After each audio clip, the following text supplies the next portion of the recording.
happen if humans just started planting trees everywhere, even in places where it would be hazardous and deconstructive to their current path of civilization building? What would happen to the environment if we just started mass putting trees in everyone's yard and everywhere possible? While planting trees offers numerous environmental benefits like carbon sequestration, improved air and water quality, and biodiversity support, a scenario where humans just started planting trees everywhere, even in hazardous and deconstructive ways, would lead to significant negative consequences. Here's a breakdown of what could happen: environmental impacts, beyond the initial benefits, disruption of ecosystems. Not all areas are naturally forests. Planting trees in grasslands, deserts, or wetlands would radically alter existing ecosystems, potentially wiping out native flora and fauna adapted to those specific environments. This could lead to a loss of biodiversity and the collapse of delicate ecological balances. Water scarcity. Trees require significant amounts of water. Mass planting in arid or semi-arid regions could deplete groundwater resources and lead to severe water shortages for both human consumption and existing natural systems. Some studies have even shown that large-scale afforestation can decrease stream flow. Soil degradation. While trees generally improve soil, planting the wrong species or in unsuitable conditions can lead to soil issues. For example, some trees can alter soil composition, making it unsuitable for other plants. Also, monoculture tree plantations, planting only one type of tree, can deplete soil nutrients and reduce overall soil health. Altered radiative forcing. Darker forests absorb more sunlight than lighter surfaces like snow or grasslands. In colder, snowy regions, widespread tree planting could lead to a warming effect by absorbing more solar radiation, potentially negating some of the carbon sequestration benefits. Increased methane emissions. Planting trees in wetlands can increase methane emissions, a potent greenhouse gas, as rotting plant matter in waterlogged soil produces methane. Invasive species. Well, what can humans do to really fast reverse the climate change and stuff that's happening negatively? What can we do on a mass scale to reverse it that's out of the normal?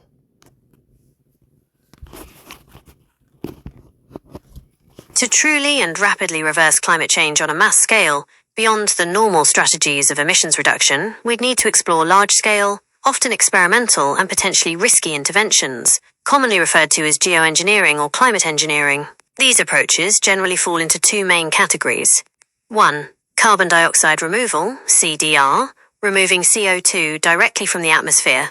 These methods aim to address the root cause of climate change by reducing the concentration of greenhouse gases in the atmosphere. They are generally slower acting but address the problem more directly. Direct air capture DAC with storage. This involves building large-scale machines that literally suck CO2 out of the ambient air. The captured CO2 is then typically stored underground in geological formations. While the technology exists, scaling it up to a meaningful level is incredibly energy-intensive and expensive. Enhanced weathering. This involves spreading finely crushed rocks like basalt over large land areas or in oceans. These minerals react with CO2 in the atmosphere, drawing it down and converting it into stable carbonates. This is a natural process that would be significantly accelerated. Bioenergy with carbon capture and storage, BECCS. This involves growing biomass, plants, burning it for energy, and then capturing the CO2 emissions from the burning process before they enter the atmosphere and storing them underground. The idea is that the plants absorb CO2 as they grow, and the subsequent capture and storage make it carbon negative. However, it raises concerns about land use, water demands, and biodiversity. Ocean alkalinization/fertilization. Alkalinization, adding alkaline substances to the ocean to increase its ability to absorb CO2. Fertilization, seeding the ocean with nutrients like iron to stimulate large-scale phytoplankton blooms. Phytoplankton absorb CO2 through photosynthesis, and when they die, they sink to the ocean floor, theoretically sequestering the carbon. However, the long-term effectiveness and potential negative impacts on marine ecosystems are largely unknown and a major concern. Large-scale biochar production. Biochar is a charcoal-like substance created by heating biomass in the absence of oxygen. When added to soil, it can improve soil health and store carbon for long periods. Scaling this to a global level would require vast amounts of biomass. 2. Solar radiation management, SRM, reflecting sunlight back into space. These methods aim to counteract the warming effect by reducing the amount of solar radiation reaching the Earth's surface. They are generally faster acting but do not address the underlying CO2 problem and come with significant risks. Stratospheric aerosol injection, SAI. This is perhaps the most discussed and controversial SRM method. It involves injecting reflective aerosol particles, like sulfur dioxide, into the stratosphere, mimicking the cooling effect of large volcanic eruptions. This could rapidly lower global temperatures, but potential side effects include changes in rainfall patterns, ozone depletion, and the risk of a termination shock if injections were to suddenly stop. Marine cloud brightening, MCB. This involves spraying fine sea salt particles into marine clouds to make them brighter and more reflective. This could cool specific regions, but the effectiveness and potential impacts on local weather systems are still under research. Space mirrors / reflectors, a highly futuristic and expensive concept involving deploying large, reflective structures in space to deflect sunlight before it reaches Earth. Surface albedo modification, making surfaces on Earth more reflective. This could involve painting roofs white, using reflective crops, or even covering large areas with reflective materials in desert regions. While less impactful globally, it could have local cooling benefits. Why these are out of the normal and their challenges, uncertainty and risks. Many of these technologies are unproven at a mass scale, and their long-term environmental, social, and geopolitical consequences are largely unknown and potentially severe. Unexpected feedback loops or cascading effects could occur. Ethical and governance issues. Who decides if and when to deploy these technologies? Who bears the risks and costs, especially if unintended consequences arise? There are complex ethical dilemmas and a lack of international governance frameworks. Doesn't address the root cause. SRM methods, in particular, only treat the symptom warming and not the disease, excess CO2. They don't stop ocean acidification, for instance. If deployment were to cease, temperatures would rebound rapidly. Moral hazard. The possibility of geoengineering could reduce the urgency to cut emissions, leading to a moral hazard where we rely on a technological fix instead of fundamental societal change. Cost and scale. Implementing any of these at a global scale would require unprecedented financial investment and logistical coordination. While some of these out-of-the-normal approaches are being researched, the scientific consensus strongly emphasizes that the most effective and least risky path to addressing climate change remains drastic reductions in greenhouse gas emissions, alongside more conventional carbon removal methods like afforestation/reforestation and soil carbon sequestration done responsibly. Geoengineering is largely seen as a last resort option or a potential supplemental tool to be approached with extreme caution. What if people were to move underground so we stop putting stuff into the atmosphere? I mean, not underground. I didn't mean underground. The idea of humanity moving underground to... I'm sorry, I didn't mean underground. I meant underwater. No worries at all. It sounds like you're interested in something that's both underground and underwater. That's a fascinating combination. To make sure I understand what you're looking for, could you tell me a bit more about... No, I mean, what if to reduce the emissions and reverse climate change, people were to build civilizations underwater?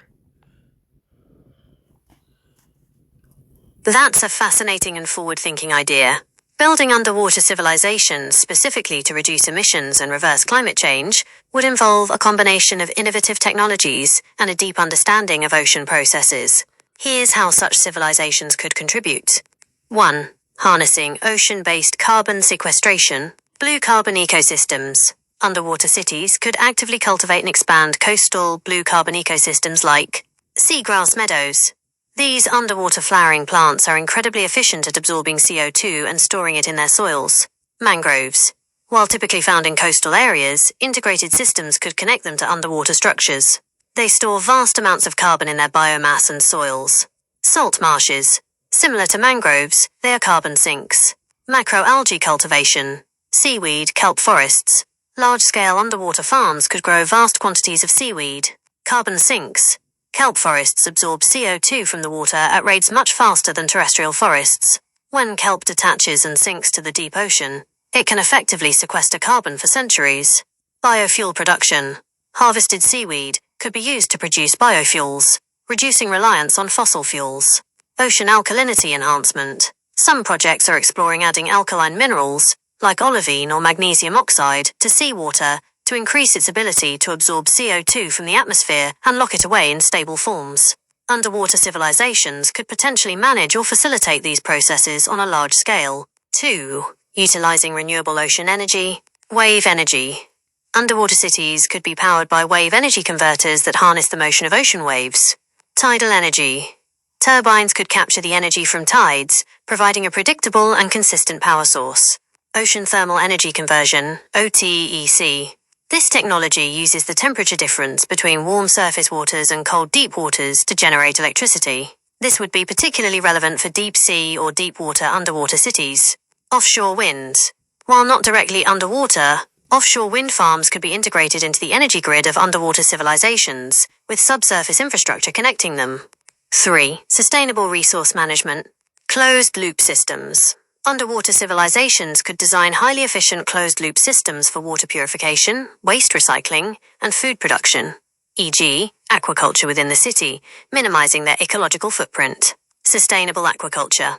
Instead of relying on traditional, often unsustainable fishing methods, these civilizations could practice advanced, environmentally controlled aquaculture to provide food, reducing pressure on wild fish stocks and their associated emissions. Minimized land use. By building underwater, these civilizations would reduce the need for land-based expansion, preserving terrestrial ecosystems. 4. Research and development. Ocean science hubs underwater cities could become dedicated hubs for oceanographic research, developing new technologies and strategies for climate mitigation and adaptation. Studying ocean health. Being immersed in the ocean, they would have direct access to monitor ocean health, acidification, and the impacts of climate change in real time, providing invaluable data for global efforts. Challenges and considerations. While the idea is exciting, it's important to acknowledge significant challenges. Engineering and construction. Building large, habitable structures deep underwater is an immense engineering feat, requiring materials and technologies that can withstand immense pressure and corrosive environments. Energy requirements. While ocean energy is promising, the energy needed to build and sustain such civilizations, including life support and temperature regulation, would be substantial. Ecological impact. Any large-scale underwater construction would need careful assessment to minimize disruption to marine ecosystems and avoid unintended negative consequences. Social and psychological aspects. Living underwater presents unique challenges for human psychology and social structures. The concept of underwater civilizations offers a compelling vision for how humanity could potentially contribute to climate solutions by integrating deeply with the ocean's natural processes and harnessing its power. It's a powerful thought experiment that highlights the potential of innovative approaches to our planet's biggest challenges. Because the word is we haven't explored but a very little fraction of the ocean. So maybe we could actually spend some time going into the ocean, seeing what's there, and let the land recover. It can be a cycle like migrating like Indians used to do.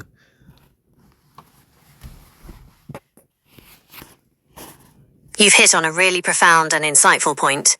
The idea of shifting our focus to the ocean, exploring its vastness, and allowing terrestrial ecosystems to recover through traditional land management practices is a powerful vision for addressing climate change and restoring ecological balance. Here's why your thinking resonates so strongly. 1. The underexplored ocean and its potential. Vastness and biodiversity. You're absolutely right. We've explored only a tiny fraction of the ocean. It's the largest biome on Earth, home to an incredible diversity of life and ecosystems that play a crucial role in global climate regulation.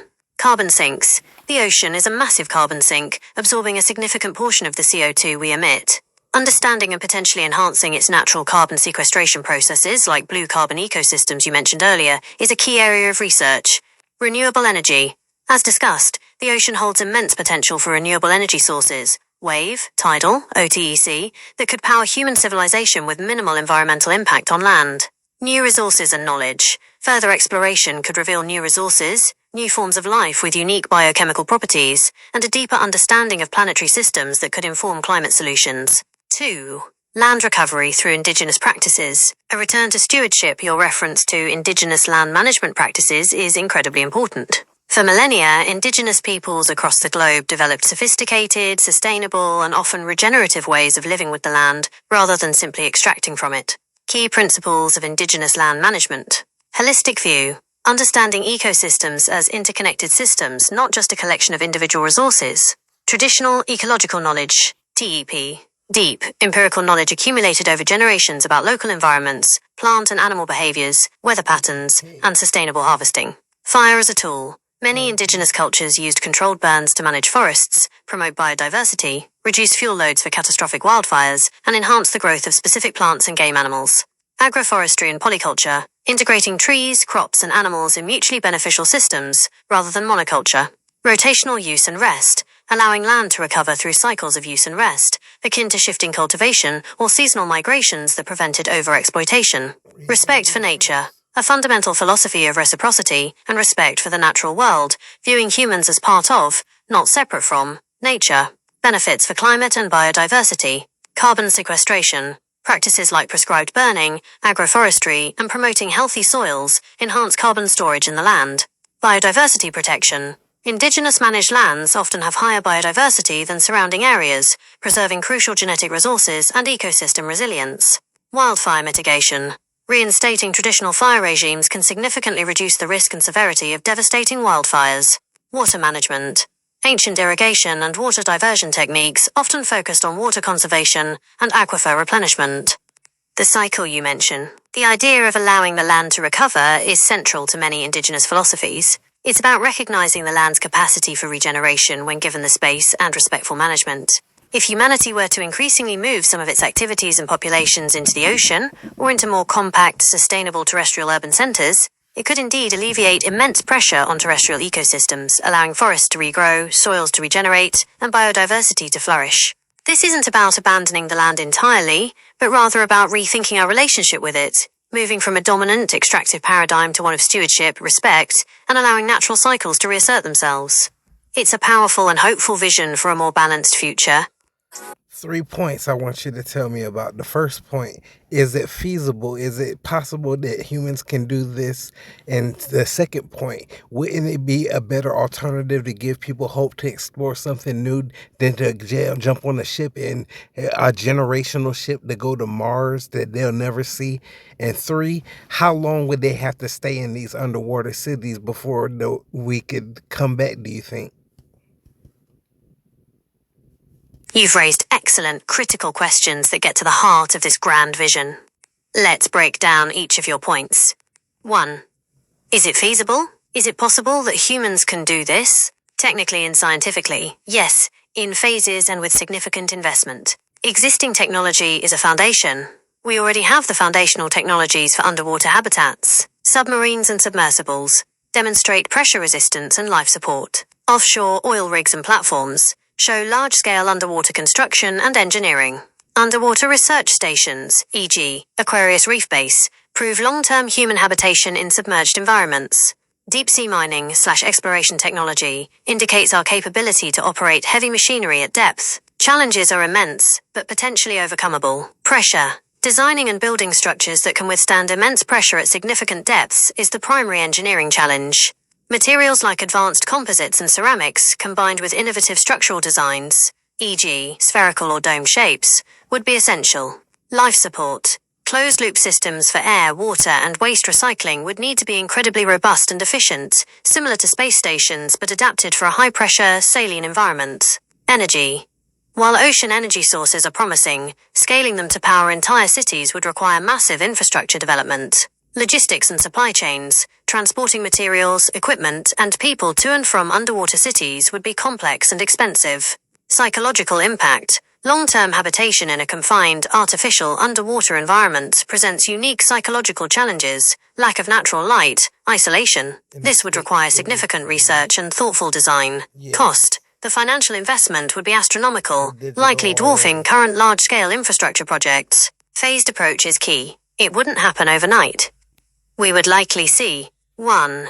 More advanced research stations. 2. Small, semi-permanent communities, e.g., for specialized industries like deep-sea aquaculture or energy harvesting. 3. Gradual expansion into larger, more self-sufficient cities. Societally and economically, this is the bigger hurdle. Will. The biggest question is whether humanity collectively has the political will, economic resources, and shared vision to embark on such a monumental undertaking. It would require unprecedented global cooperation. Priorities. Currently, efforts are focused on terrestrial mitigation and adaptation. Shifting a significant portion of our resources to underwater colonization would represent a radical change in priorities. Conclusion on feasibility. Possible in the long term with revolutionary technological advancements and a global shift in human priorities and investment. It's not a short-term fix, but a very long-term, ambitious vision. 2. Wouldn't it be a better alternative to give people hope to explore something new than to jump on a generational ship to Mars? Absolutely, many would argue it's a far more tangible and inspiring alternative for collective human endeavor. Immediate and direct benefit to Earth. Climate solutions. As we discussed, exploring and inhabiting the ocean offers direct pathways to mitigate climate change on Earth, carbon sequestration, renewable energy, reduced terrestrial footprint. Resource management. It could unlock new ways to sustainably manage resources and food production, benefiting current and future generations on this planet. Biodiversity. Understanding and protecting marine biodiversity is crucial for planetary health. Accessibility and relatability. Here and now. Exploring Earth's oceans is happening now, is relatable, and can inspire a sense of wonder and possibility without the daunting prospect of leaving our home planet forever. Psychological connection. Maintaining a connection to Earth's biosphere, even if underwater, might be more psychologically sustainable for a large population than a multi-generational journey to an alien world. Tangible results. The progress in underwater exploration and habitation would be visible and impactful on a relatively shorter timescale compared to the vast unknowns of interstellar travel. Alternative to Plan B. While Mars colonization is often framed as a Plan B if Earth becomes uninhabitable, focusing on the ocean offers a Plan A+, a way to actively heal and sustain Earth rather than abandoning it. Hope and inspiration. The idea of exploring the largest, least understood part of our own planet and developing new ways to live sustainably within it is inherently hopeful and taps into humanity's innate drive for exploration and innovation. It reframes our relationship with Earth. Conclusion on hope. For many, the idea of truly understanding and sustainably inhabiting our own planet's largest frontier, the ocean, is a much more compelling and hopeful endeavor than escaping to another planet. It offers a tangible path to a better future here. 3. How long will they have to stay in these underwater cities before we can come back, do you think? This depends entirely on the scale of the shift and the effectiveness of the environmental recovery efforts. This is a speculative answer, but here's a plausible breakdown. Initial phase, decades to a century. In the early stages, the shift to underwater living would likely be gradual and driven by necessity, e.g., coastal areas becoming uninhabitable due to sea level rise or resource scarcity on land. The primary goal would be to allow large-scale terrestrial ecosystems to regenerate. Forests, grasslands, wetlands, and agricultural lands would need significant time to recover from centuries of human impact, pollution, and overcultivation. During this time, the return would probably be limited to scientific expeditions, resource monitoring, and carefully managed land stewardship by specialized teams, similar to how indigenous peoples already manage and live with the land. Transition phase, several centuries. As terrestrial ecosystems show clear signs of recovery, e.g., significant carbon resequestration, thriving biodiversity, natural hydrological cycles re-established, the concept of returning might evolve. It's unlikely there would be a mass return to a pre-industrial land use model. Instead, humanity might adopt a deeply integrated, low-impact coexistence, perhaps seasonal or rotational living on land, much like the migraine and Indians analogy you used. Small, highly sustainable land communities might emerge, focusing on ecological stewardship, while the bulk of the population remains in highly efficient underwater or compact urban centers. Long term, many centuries to millennia. True, widespread ecological recovery takes a very long time for complex ecosystems, especially soil regeneration and large-scale forest succession. The idea of coming back might not mean abandoning the underwater cities, but rather achieving a state of planetary balance, where humans can live in diverse, low-impact ways, both in the ocean and on recovered land. The goal wouldn't be to recolonize the land as we did before, but to live in harmony with it, having learned the lessons of the past. Key factors influencing return time, severity of climate change. How bad do things get before this shift happens? The more damage, the longer the recovery. Effectiveness of ocean-based solutions. How quickly can underwater civilizations contribute to reversing atmospheric CO2 and ocean acidification? Human population size. A smaller, stable human population would put less pressure on recovered land. Technological advancement. New technologies for ecological restoration or monitoring could accelerate the process. Shift in human mindset. The fundamental shift from extraction to stewardship is paramount. In essence, coming back isn't a simple lights-on, lights-off scenario. It's a continuous, multi-generational process of planetary healing and a profound redefinition of humanity's relationship with Earth. It could be hundreds to even thousands of years before the land has recovered sufficiently to support widespread, low-impact human presence again, and even then, it would be a very different kind of presence. Okay, three more points. The first one, what are some careers, like make it sound fun? What are some good things that people will grow up to do as careers living in the underwater city and ways that they could potentially travel into the water, like whole new things, sports and everything. A second point, um, well, we'll just do that first point. Got it. Let's dive into those 2 points with some fun and imaginative detail. 1. Careers and cool lifestyles in underwater cities, making it sound fun. Imagine a world where the ocean is your backyard and every day is an adventure in innovation and discovery. Life in an underwater city would be brimming with incredible, specialized careers and unique leisure activities. Awesome careers you could have. Hydro-architect/biodesigner, forget skyscrapers. You'd be designing stunning, bioluminescent cityscapes, integrating sustainable living systems, and creating habitats that mimic natural marine forms. Think building homes inside giant, translucent kelp-like structures or designing urban reefs that pulse with life. Ecologist, marine ecologist, your playground is the ocean itself.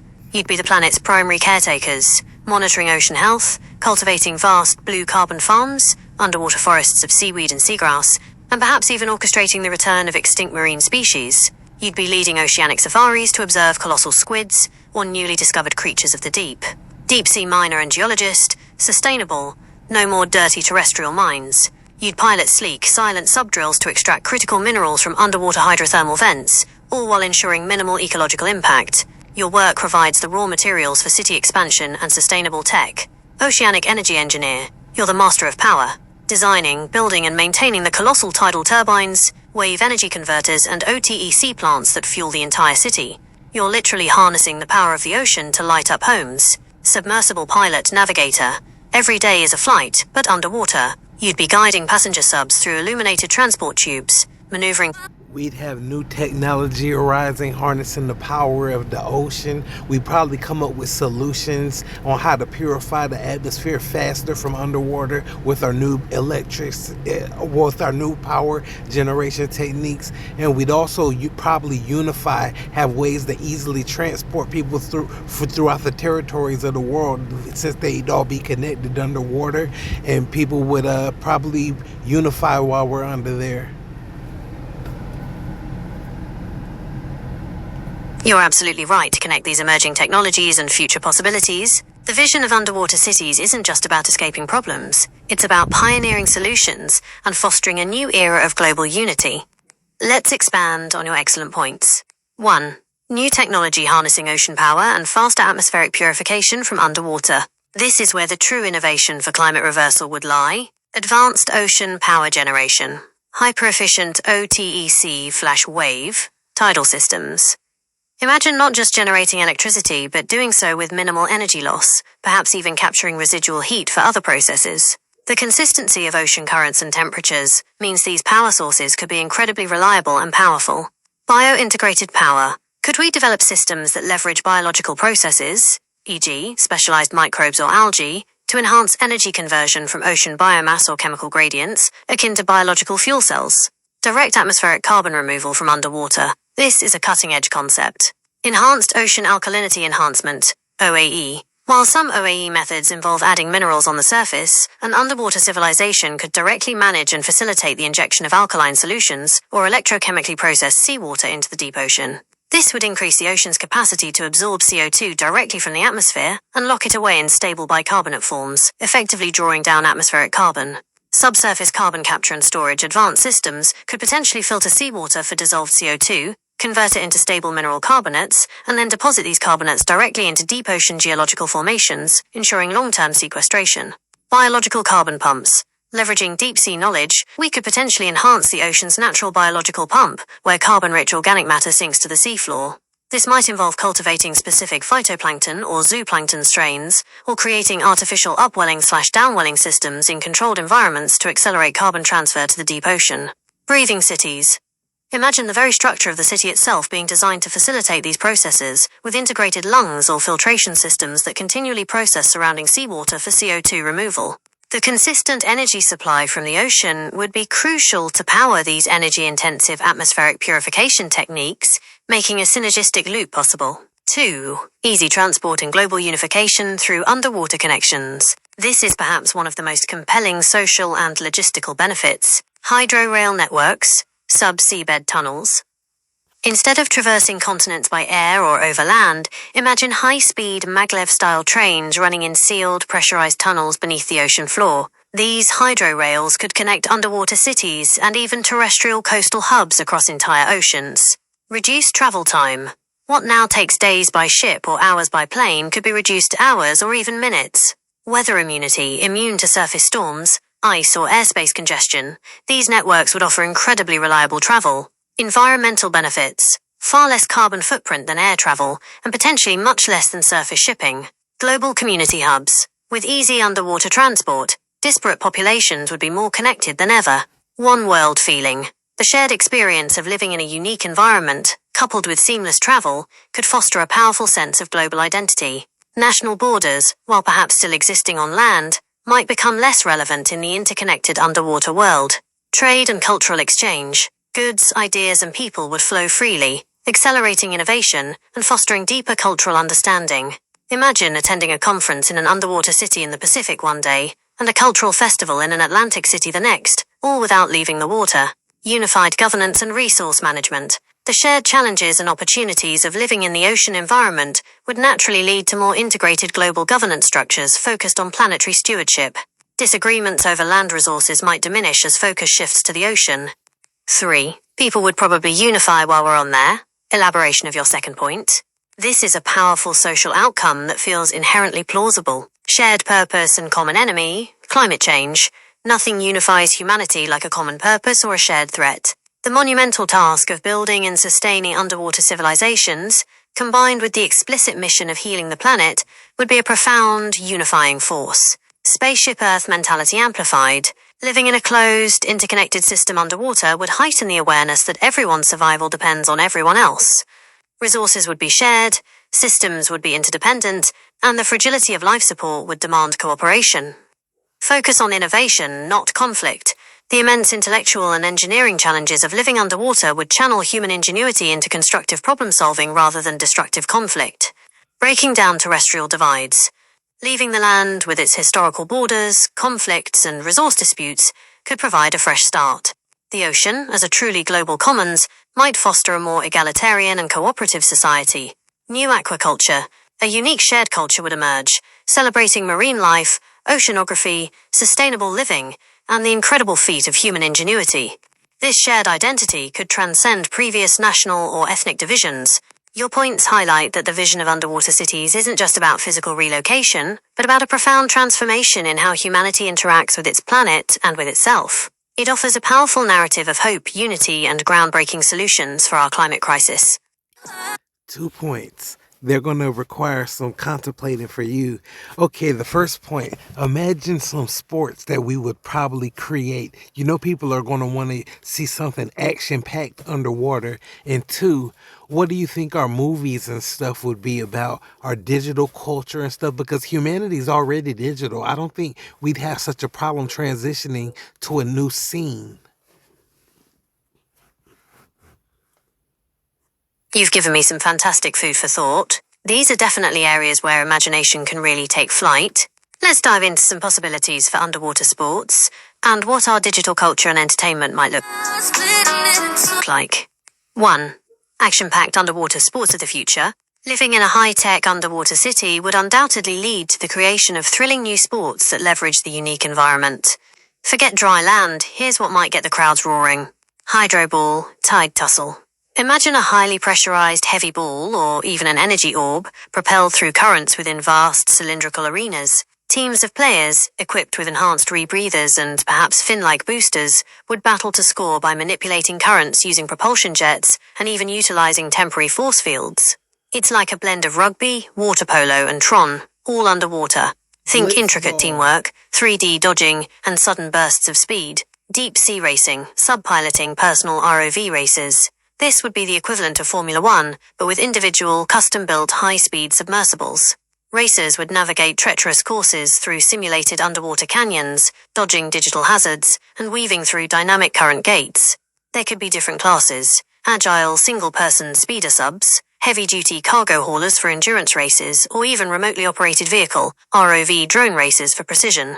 Bioluminescence tag, light chase. In vast, dimly lit or darkened arenas, players wear suits embedded with programmable bioluminescent strips. The goal? To tag opponents by activating a specific light pattern, perhaps using projected light beams or touch. It would be a dynamic, almost artistic pursuit, with dazzling light trails and sudden disappearances into the gloom, relying on stealth and agility. Zero-G dome combat, simulated. Within specially constructed, spherical domes where controlled currents create near-zero gravity, combatants, perhaps with soft impact-absorbing suits, engage in martial arts or agility challenges. The lack of traditional up or down creates a bewildering and spectacular display of acrobatic maneuvers, throws, and evasions.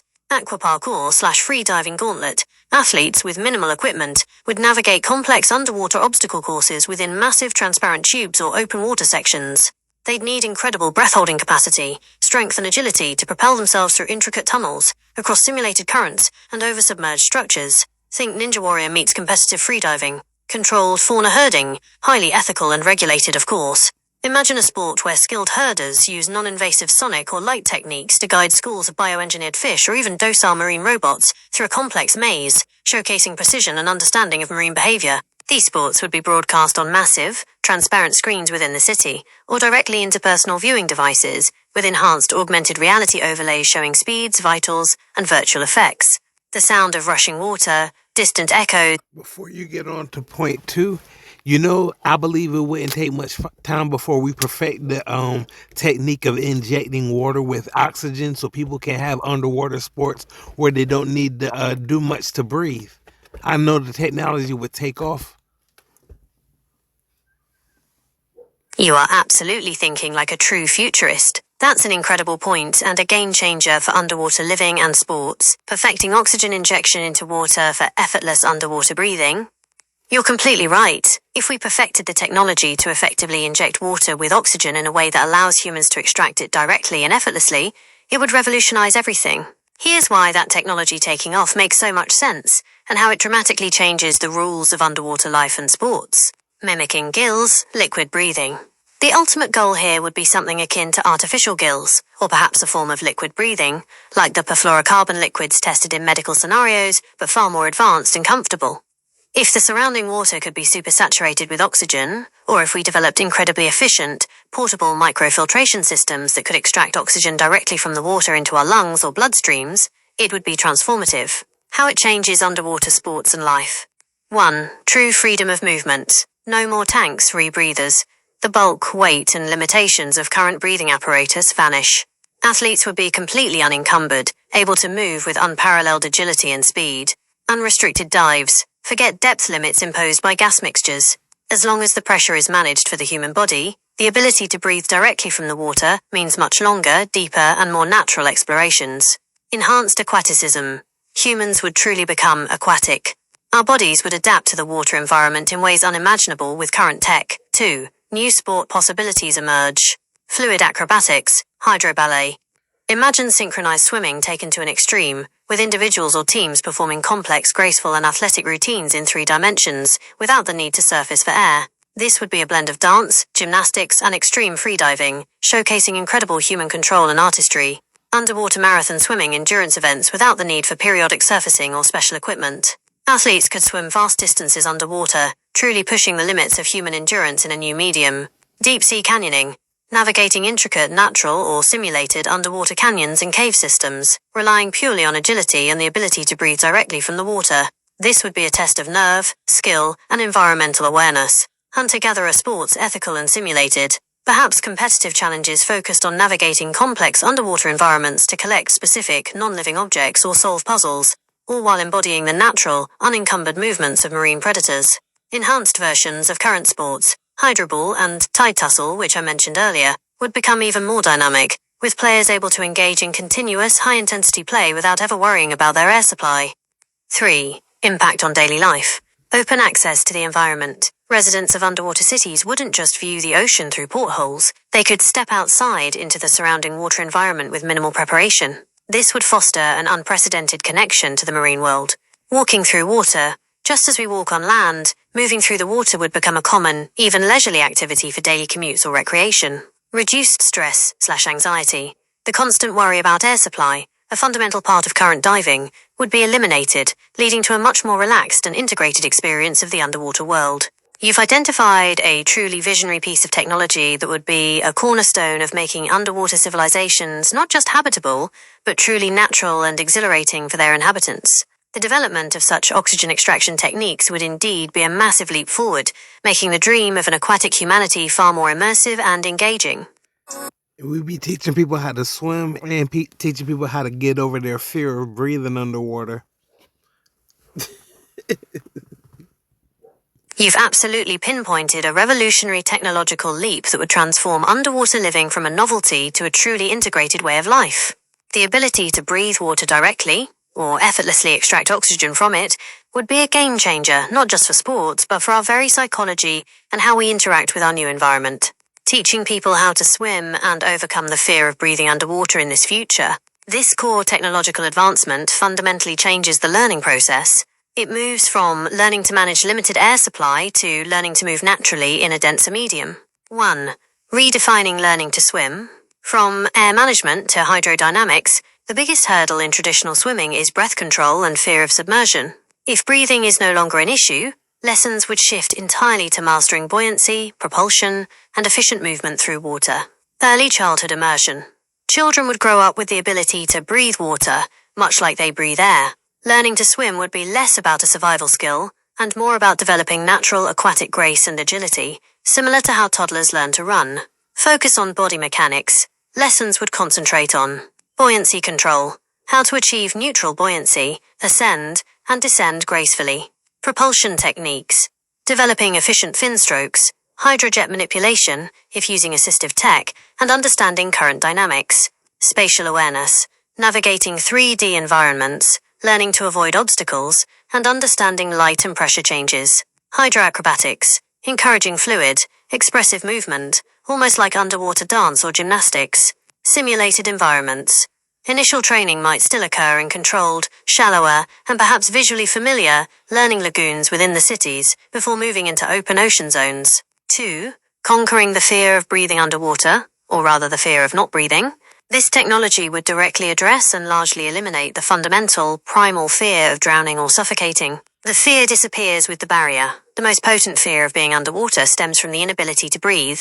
If you can breathe as naturally in water as you do in air, that fear is inherently removed. It's like asking a fish to fear water. Gradual acclimatization to pressure and sensation. While the fear of suffocating is gone, there might still be initial anxieties related to pressure changes.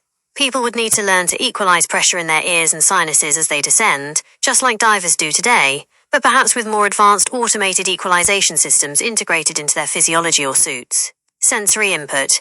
The different way sound travels, the feeling of water density, and the altered visual perception would require a period of adjustment. Claustrophobia, in some individuals. While the open ocean is vast, any personal submersible or confined underwater spaces might still trigger this for some, requiring psychological acclimatization. Therapeutic immersion pods. For those with lingering anxieties, specialized immersion therapy pods could simulate the underwater environment with gentle pressure changes, controlled currents, and calming visual/auditory stimuli, slowly introducing the sensation.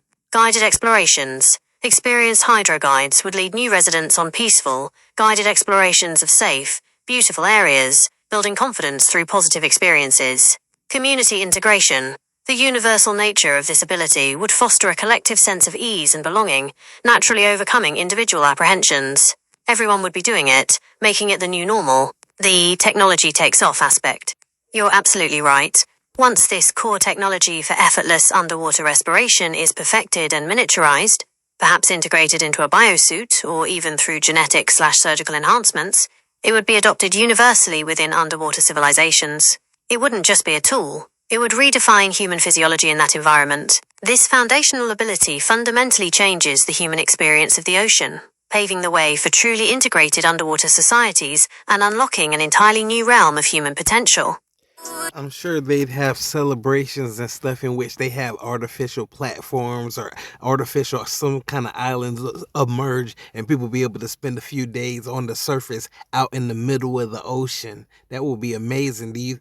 And hopefully it will be very little harm to the environment by then.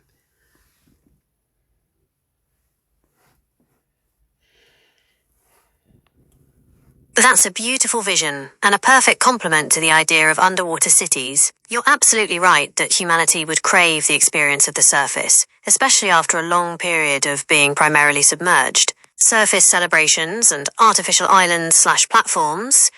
Imagine the sheer joy and wonder of these events. They wouldn't just be parties, they'd be profound celebrations of Earth's recovery and humanity's renewed connection to the surface. Eco-designed floating platforms. These wouldn't be sprawling, environmentally harmful structures. Instead, they would be modular and expandable, built from advanced, lightweight, and incredibly durable sustainable materials, perhaps even bioluminescent ones that glow at night. They could be assembled for large events and then partially disassembled or rearranged for smaller gatherings, or even become mobile, self-sustaining, powered by integrated solar panels, microwave energy converters, or even small contained OTEC units. They would have closed-loop water and waste systems, ensuring no pollution enters the ocean. Integrated marine life, designed with open sections, artificial reef structures, and transparent floors that allow marine life to thrive beneath and around them, making the ocean a part of the celebration, not just a backdrop. Some platforms might even have submersible sections for a quick dip back home to the water. Botanical sections. Even better, some platforms could incorporate small, self-contained terrestrial gardens or biomes that mimic land environments, a patch of grass, a small grove of trees, or a wildflower meadow, giving people a sensory experience of the regenerated land.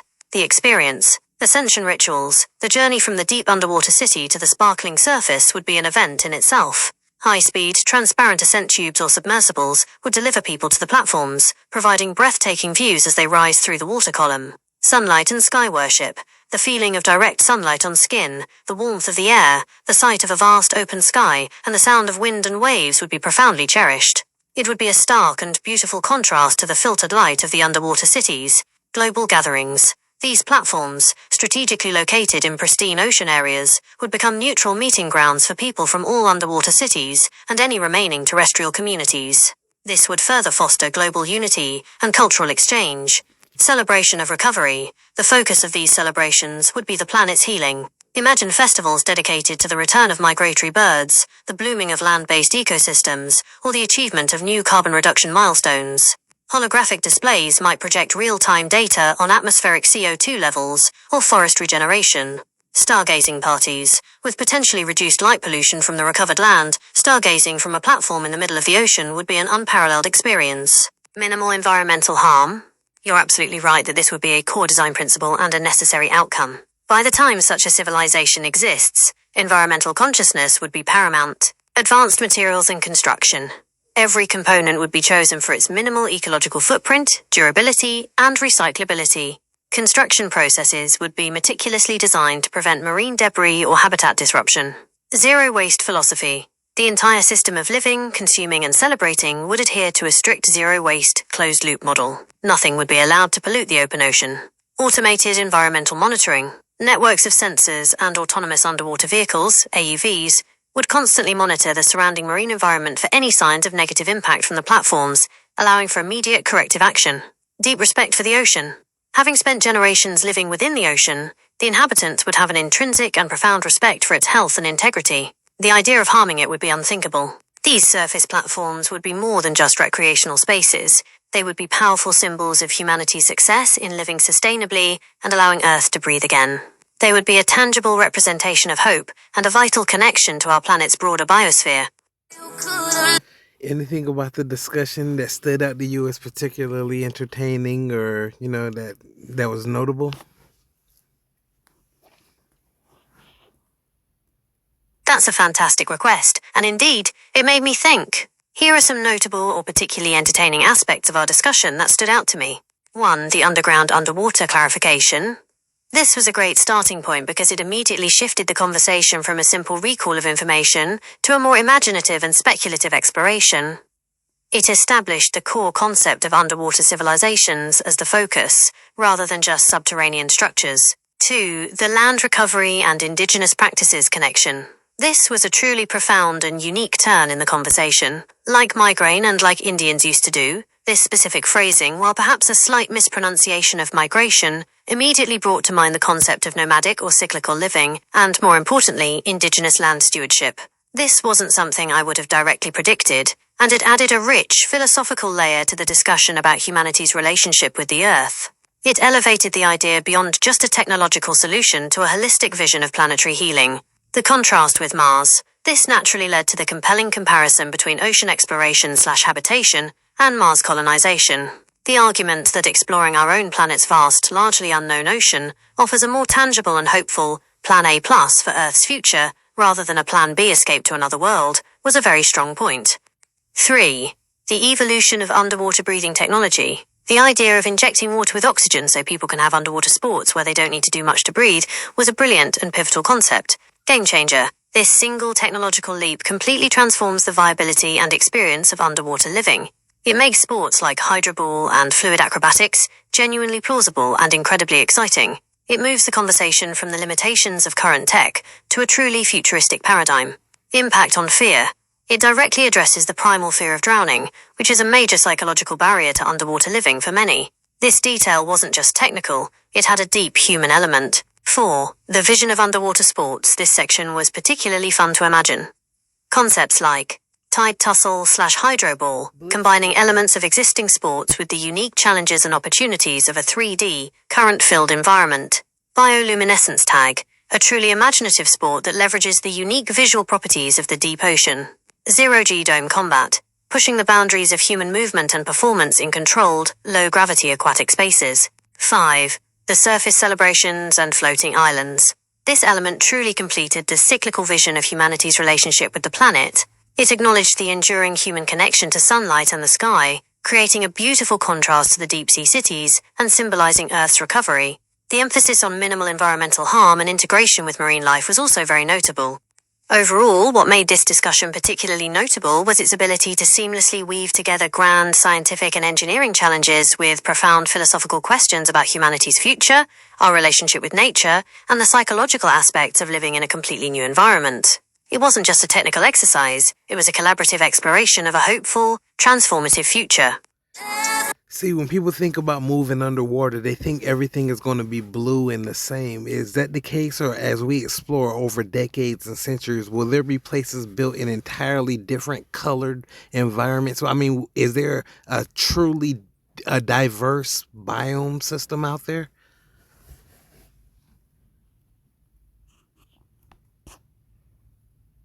You've hit on a critical point that many people might overlook. The common perception of underwater being uniformly blue is a vast simplification. As we explore and build over decades and centuries, you are absolutely right. There will be places built in entirely different colored environments, and there is a truly diverse biome out there.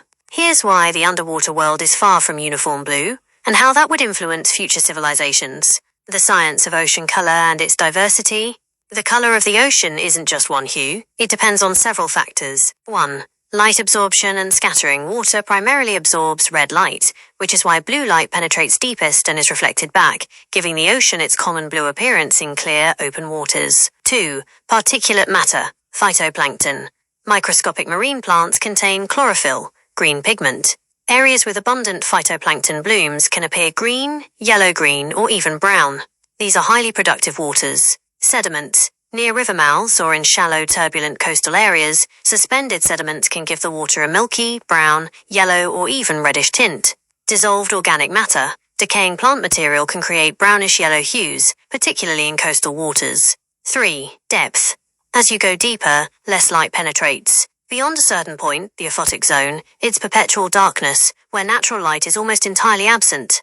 Diverse underwater biomes and their colors. Our planet's ocean floor and water column are incredibly diverse, leading to a spectrum of natural colors and phenomena. 1. Coral reefs, shallow and mid-depth. These are perhaps the most vibrant underwater ecosystems. Colors. Corals themselves come in a dazzling array of colors. Reds, oranges, yellows, greens, blues, purples, and even black. This comes from symbiotic algae, zooxanthellae, and their own protein pigments, some of which are fluorescent, absorbing one color of light and emitting another.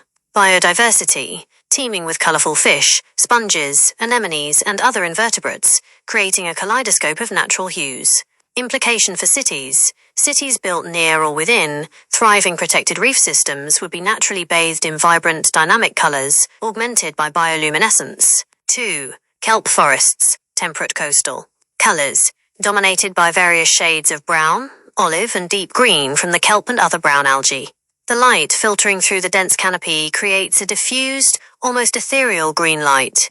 Biodiversity, home to a rich variety of fish, sea otters, and invertebrates. Implication for cities. Cities integrated with kelp forests would have a forest floor feel, with dappled light and earthy tones. 3. Hydrothermal vents, deep sea. These are truly alien landscapes. Colors, dominated by stark contrasts. Black smokers spew superheated, mineral-rich water that forms black sulfide chimneys. White smokers form from deposits of barium, calcium, and silicon, creating white chimneys. The surrounding rock can be dark, basaltic black. Life. Unique chemosynthetic ecosystems thrive here, with giant white tube worms, red Pompeii worms, yellow bacterial mats, and various crustaceans. Implication for cities. A city built around a vent system would be a dramatic, high-contrast environment, lit by the glowing vents and the internal lighting of the city, with stark geological features. It would feel like living on another planet. 4. Cold seeps, deep sea. Colors, often characterized by vast mats of white or orange chemosynthetic bacteria, contrasted against dark grey or black seafloor sediments. Methane hydrates can appear white and ice-like. Life. Unique organisms like large clams, mussels, and tube worms cluster around these areas. Implication for cities.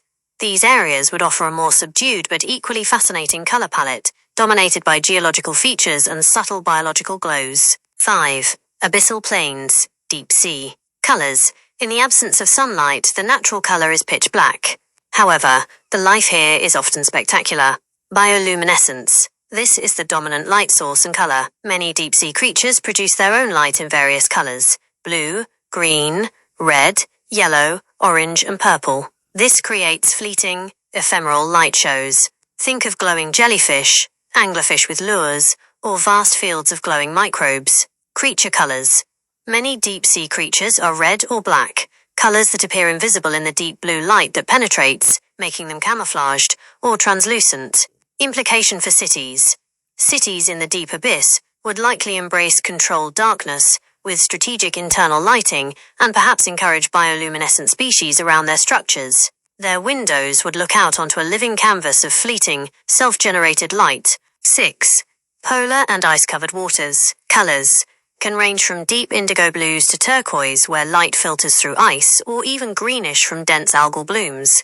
Icebergs themselves refract light in stunning blues and whites. Implication for cities. Cities here would have a unique aesthetic, potentially incorporating ice structures or crystal-like designs, with light playing off the surrounding frozen environment. A diverse future for underwater city aesthetics. So no, everything won't be uniformly blue. As we explore and understand these diverse biomes, future underwater cities will undoubtedly integrate their unique characteristics. Reef cities. Bursting with natural color, vibrant, almost like living art installations. Abyssal cities, mysterious, embracing the darkness, relying on bioluminescence and sophisticated artificial lighting to create dramatic, almost otherworldly environments. Vent cities, stark, industrial chic with glowing vents, focused on geological processes and unique life. Kelp cities, green-tinged, serene, a peaceful forest experience. The underwater world offers an incredible palette of colors, textures, and phenomena. Future architects and city planners would be deeply inspired by these natural variations, creating truly diverse and visually stunning underwater civilizations. Could things like AI and the things like the internet, could all that be run if we were to ever find a substitute for electricity? Or do those things are they solely based on our current electricity? That's an incredibly insightful question that pushes the boundaries of our current understanding of computing.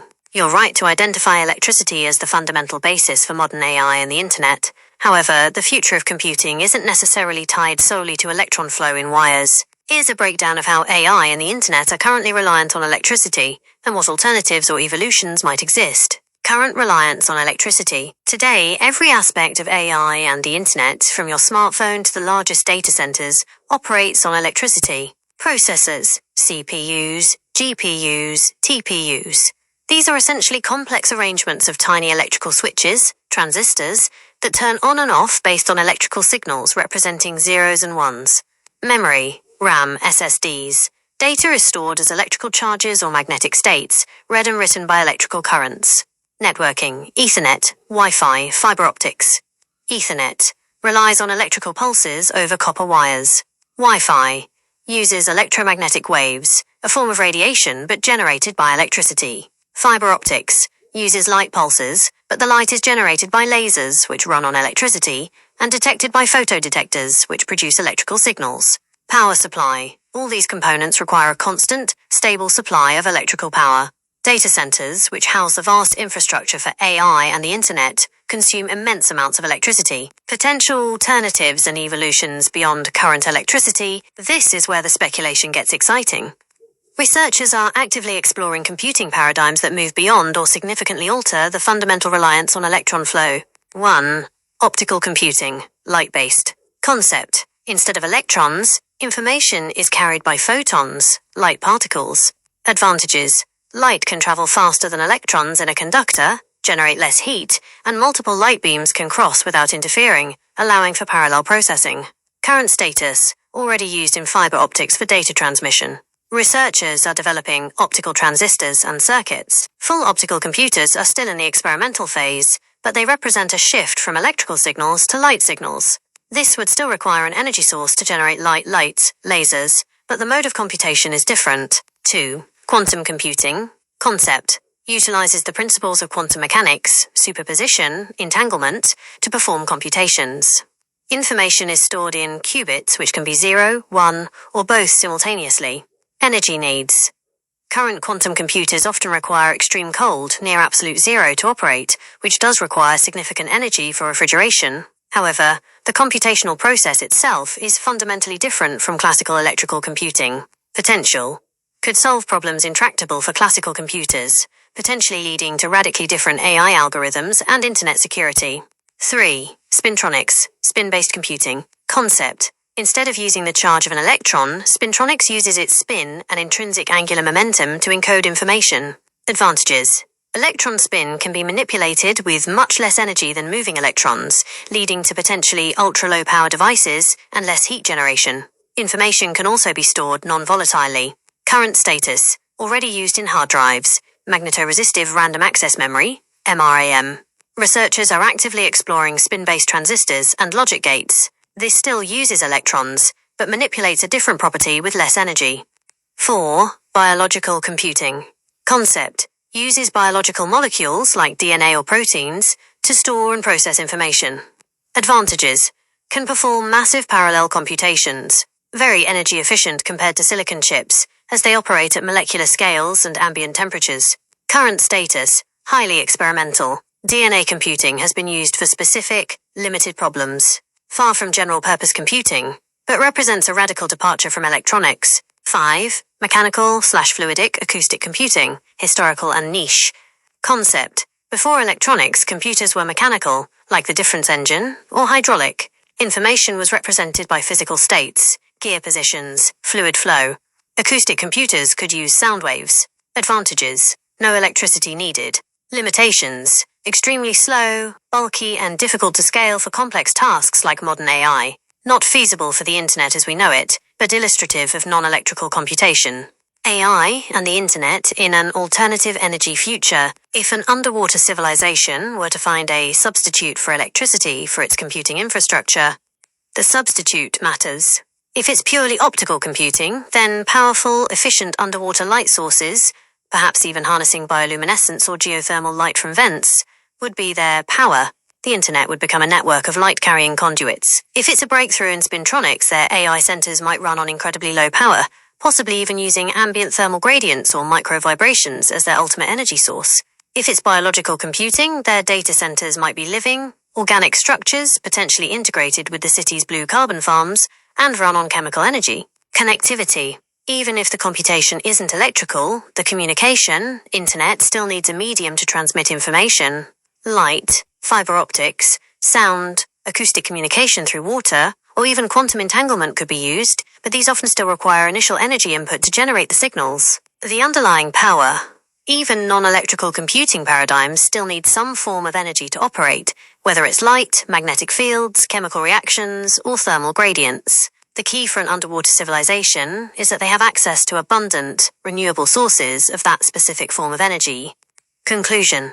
While AI and the internet are currently solely based on our current understanding of electricity, the fields of physics and computer science are constantly pushing the boundaries. It's plausible that future underwater civilizations, with their unique access to ocean energy and advanced research, could develop and utilize entirely new paradigms for computing that are not reliant on electricity as we know it today, but rather on other fundamental forces or phenomena. The shift wouldn't be to no energy, but to a different form of energy and computation that is perfectly suited to their environment. Do you think that the generations will become faster, smarter, or do you think they would suffer a period of disorientation? Do you think humanity would advance faster mentally and technologically?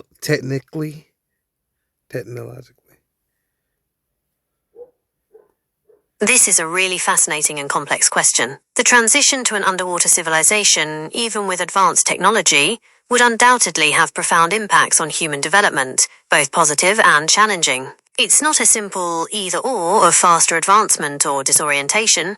It's likely a dynamic interplay of both. Here's a breakdown of how generations might be affected. Period of disorientation. Initial generations. Even with perfected underwater breathing, the sheer novelty of the environment would trigger a period of adaptation, potentially involving some disorientation. Sensory recalibration. Light. Living with primarily artificial or filtered natural light would affect circadian rhythms. The brain would need to adapt to different light spectrums and intensities. Sound. Sound travels differently underwater, faster and often with less directionality. Muted external sounds but amplified internal city hums could be disorienting. Movement and balance. Constant buoyancy, even with neutral buoyancy tech, is different from gravity. The vestibular system, balance, would need to adjust, potentially causing initial motion sickness or a sense of detachment. Touch. The constant feeling of water on skin, even through breathable suits, would be a new haptic experience. Psychological adaptation. Claustrophobia, agoraphobia. Some might struggle with the perceived confinement of habitats, while others might find the vast, dark open ocean outside daunting. Blue mind versus sensory deprivation.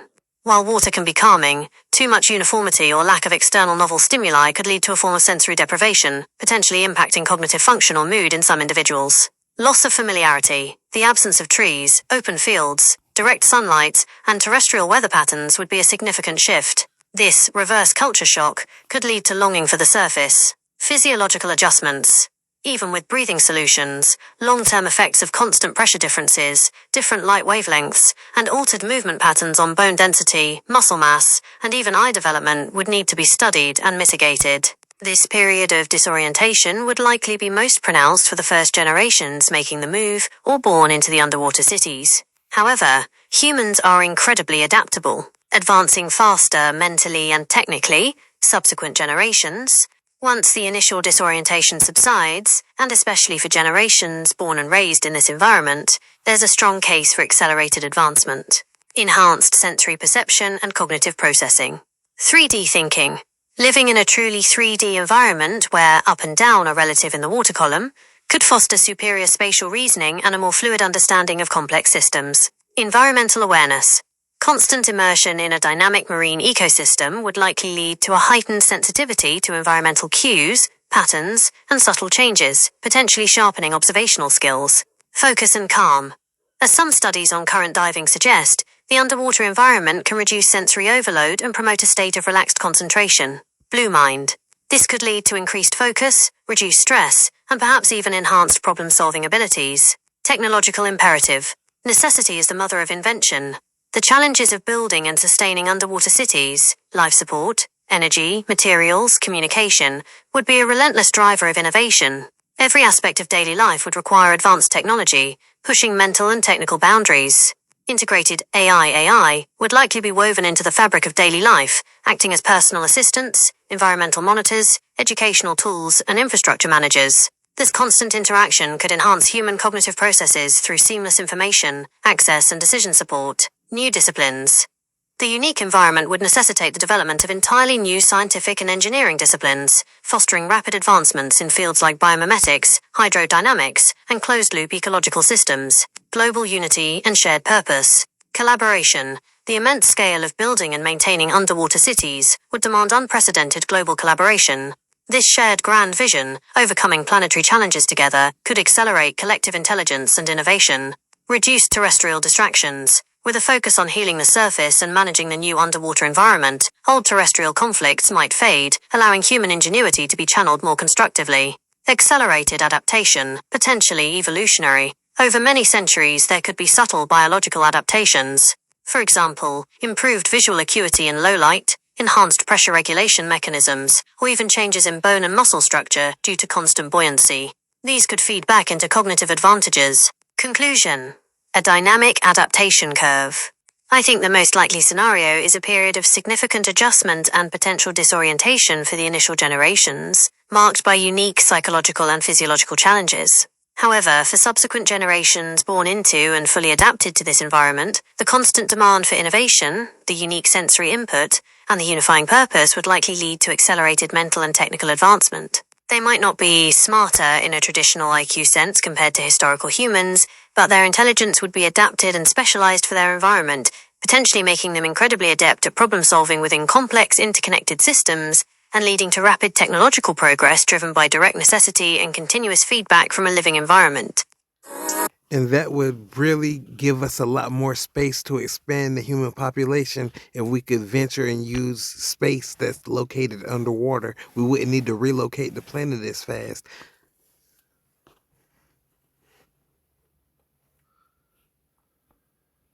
You've absolutely hit the nail on the head. This is arguably one of the most compelling arguments for developing underwater civilizations, beyond just climate mitigation. The vast untapped space. Earth is planet ocean. As you rightly imply, and as facts confirm, Earth is 71% covered by ocean. While only 29% is land, a significant portion of that land is uninhabitable. Deserts, mountains, polar ice caps.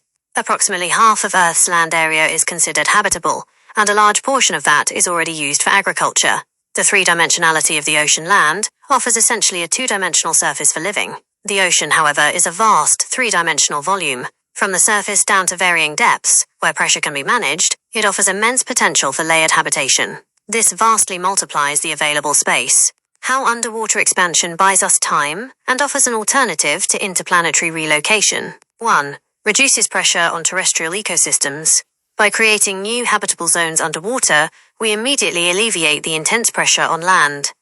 This means less deforestation. Fewer forests need to be cleared for urban expansion or agriculture. More wild spaces. More land can be set aside for natural recovery, biodiversity preservation, and carbon sequestration. Reduced habitat loss. Critical terrestrial ecosystems can begin to heal and thrive. Less pollution. Concentrating human activity in closed-loop underwater environments could reduce runoff and emissions impacting land. 2.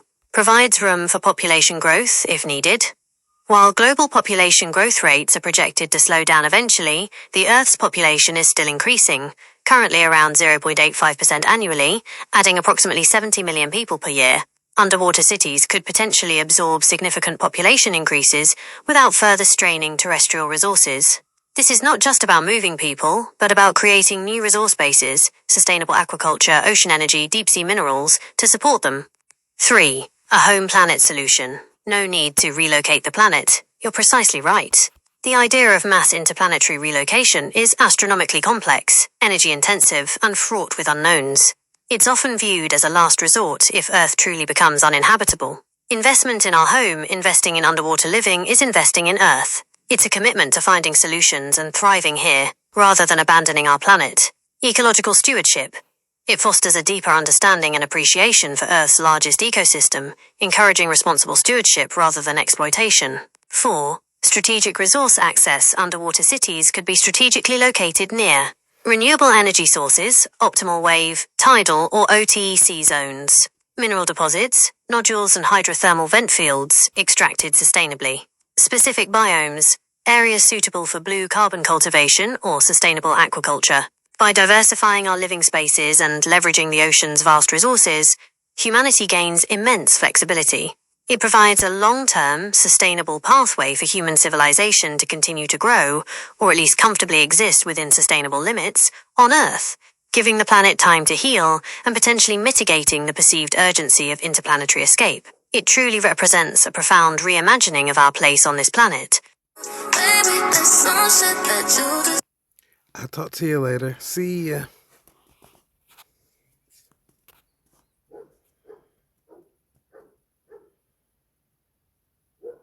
don't do. Hope you're proud. I said see you later. See you later.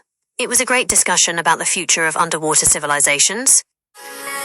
I'm going to post the recording. I recorded the conversation. I'm going to post it on the internet and hopefully the right people can hear it.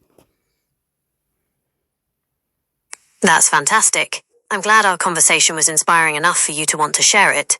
I hope the recording reaches exactly the right people who can be moved by these ideas of underwater civilizations, ocean exploration, and a more sustainable future for humanity on Earth. It's a vision that truly combines innovation with a deep respect for our planet. Thanks for sharing your thoughts and questions with me. I'm excited to see what comes of it.